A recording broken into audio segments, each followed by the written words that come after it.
The biggest problem when you want to paint white is that you get everything too light. And so the challenge is that your eye keeps telling you, this is white, but really it's not white. And so you have to go much darker than you expect. I have a tool here that I use throughout this video, and it helps me because even though I've painted white a lot, I still have this feeling every time I paint white that this is way too dark.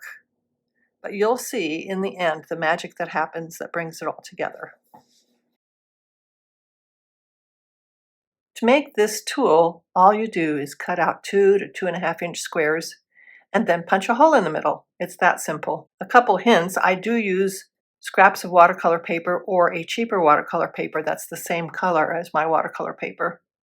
And I also just discovered an amazing heavy-duty long reach hole punch. So it reaches right in the middle, and it also can do several pieces of paper at once. Everything I used to make this video can be found in the description. I've gotten this far and these ones just look way too dark. The reason for that is because they're against this black and this is against this white, and you wouldn't believe the difference that makes. So let's just check the values again and make sure. Yep, that's pretty right on. That's pretty close. This one might actually be a little bit too light. And out here, it's maybe a hair too dark. Let's check over here. That's pretty close. This one's a little bit too light. So it looks way too dark, but it's actually not bad at all. So I just lightened that up a hair right there. But it probably wouldn't have mattered if I had left it. Now I'm going to go on to this, and I'm just going to stick that on there to see. Yeah, it's not white. It just really looks like a white petal, but it's not.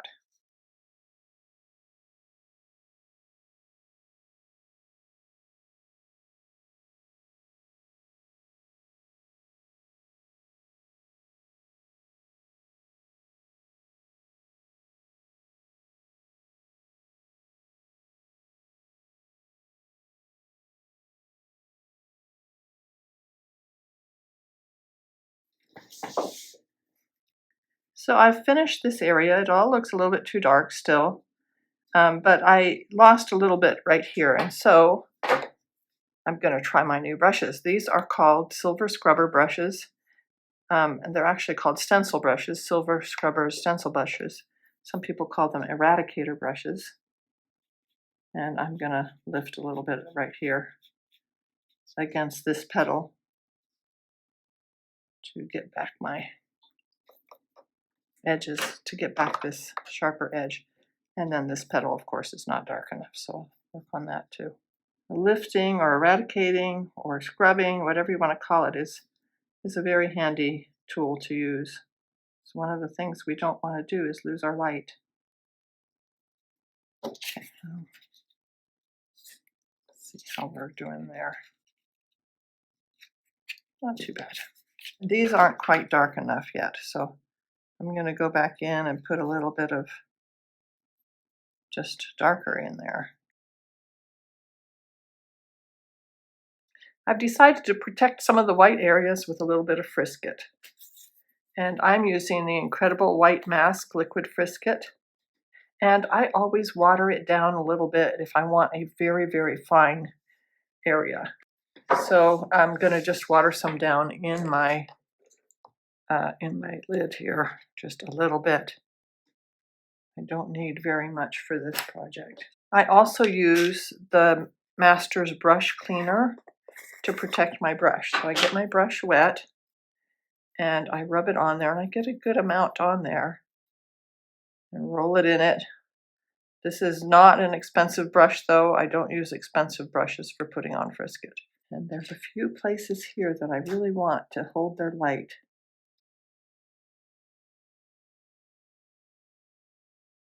And then you just wash your brush as if it had paint on it. And see, it comes out. Another thing you can do to reclaim a brush, and I'm going to do that with this one, put some hair gel on it.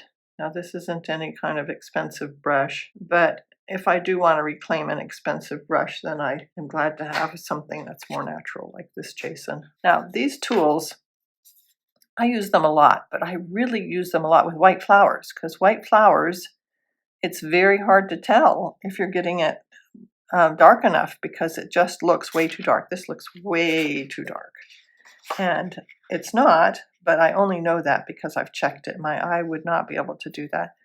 The other way to know would be to paint your background first, but then all your edges, the background tends to bleed in them. So that also creates its own set of problems. The biggest thing to look at while you're doing the main body of the flower is to get the darks dark enough. But while you're doing that, also make sure that you leave the lights light enough.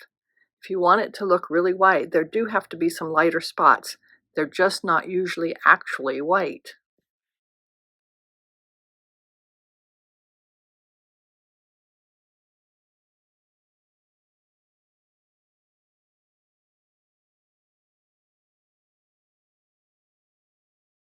I've finished all the petals except these two, and I'm going to paint this yellow part with these things first, and then go back in and paint the petal behind it.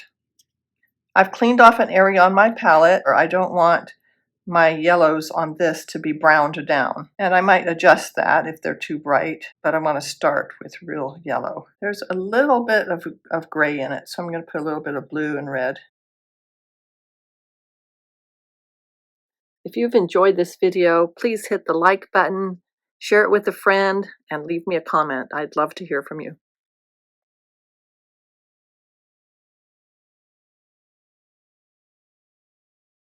Now, if I'm totally dissatisfied with these after I'm done, which could happen sometimes, then you can get your bleed-proof white and fix it.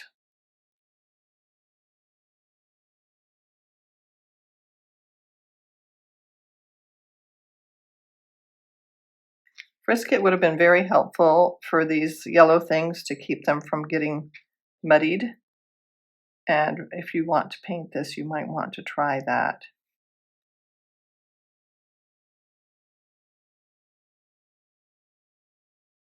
So this leaf looks like a kale leaf, and I think probably what this photographer did was put this on a mirror and take a picture of it, and needed some green over here.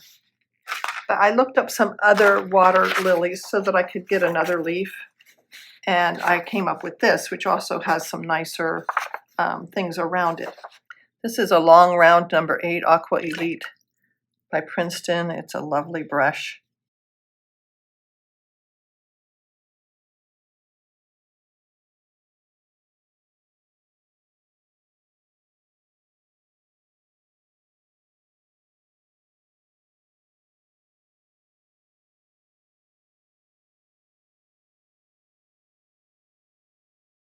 This is the fun part, because this is where your painting pops.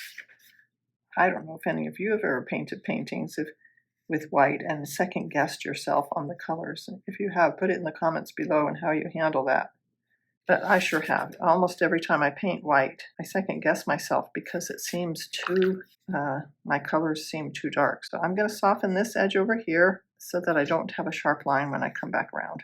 But you'll see as I go that the white suddenly looks white. Now comes the really fun part. Just watch while the dark background goes on around it.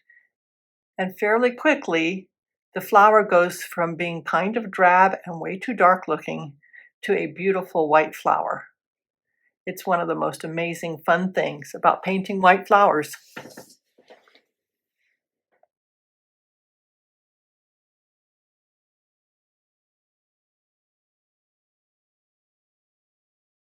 Now I'm going to be really daring, and I'm going to put some watered down blue right across here. I've got some Payne's Gray out, and I'm going to put some of these squiggly lines down.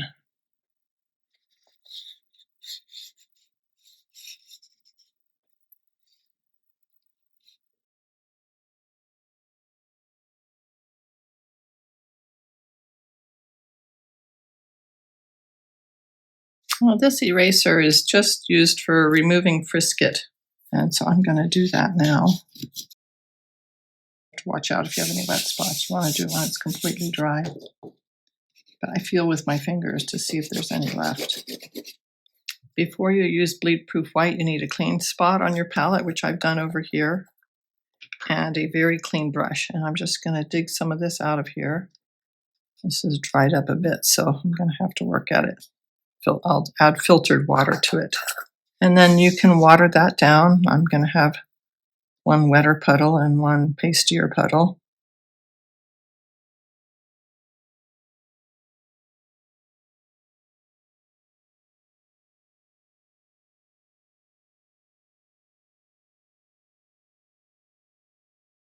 And now I want to just soften a few edges. I don't want that cut out look. Some colors soften better than others. Like right there, that blue on the flower is so dark that it just looks like the flower was cut off and pasted onto the background. And I want that watered down even more so that it's more transparent. I don't like how black these look, and it's added too much detail that detracts from the flower. And so I'm going to agitate it in spots. I'm going to take my tape off, and then I'll put it in my windowsill. I'll look at it for either a few hours or maybe even a few days and come back to it and do tweaking. I've looked at this and decided that this leaf looks a little bit off perspective. It looks like it's tipped up this way. And so I'm going to use my scrubber brush and get rid of some of this and then put blue in there.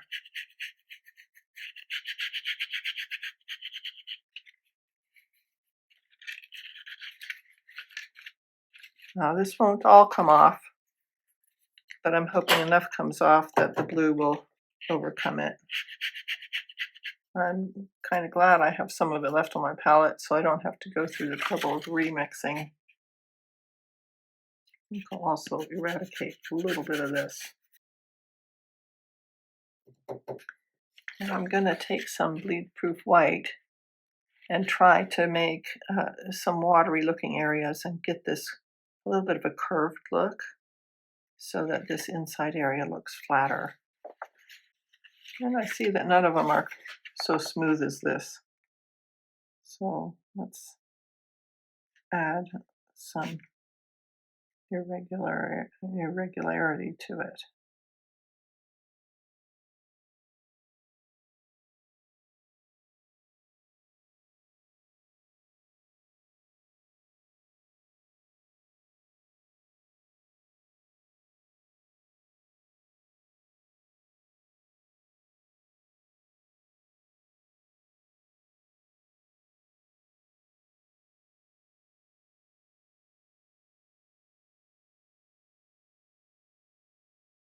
There you are, folks. That's what it takes to go from a gray-looking flower to a beautiful white flower.